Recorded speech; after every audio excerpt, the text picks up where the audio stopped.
And it's Thursday, and that means it's time for Matt's World of Weather. And today he's taking a look at thunder and why it seems so loud at times, like I guess yesterday, right, Matt?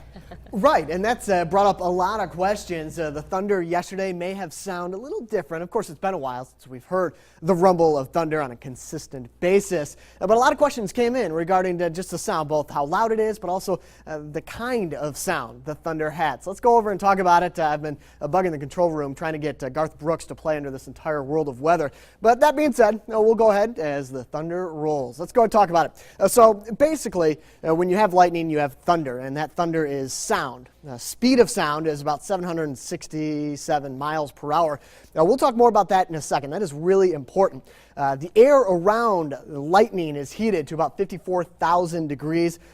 For some comparison's sake, gold melts at about 1,000 degrees. So it just gives you an idea just how fast this atmosphere is expanding in a short amount of time. And that's why that thunder can seem so loud, and it can also hold on for quite some time with a slow rumble. So here we go. This is why it sounds kind of different. I got my lightning bolt on the left of your screen, then there's me on the right, down in my nice little outfit there. There's different parts of the lightning that create the sound, and depending on what type of atmosphere we're in, it affects how soon or how late that sound gets to my ears. Typically at the bottom part of the surface of the atmosphere, it's warmer. Sound will travel faster in warmer, drier air, or just in warmer air.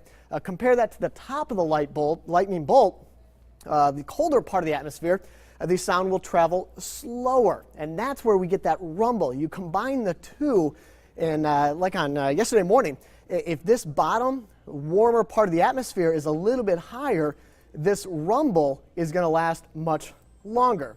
As we move a little bit forward, I'll talk a little bit more about that as well. So the closer to the lightning you are, the faster the snap, the louder it can be. The farther away you are, you get those soft rumbles.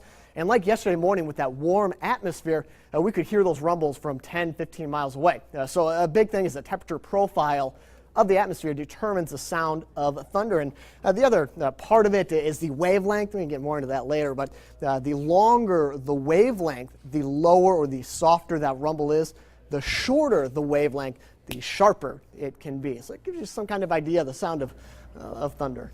Dave, Gina? All right. Did I see a little weather badge on that sash of yours there? Yes, sir. All right. I thought I did. Thanks, Matt. Sure.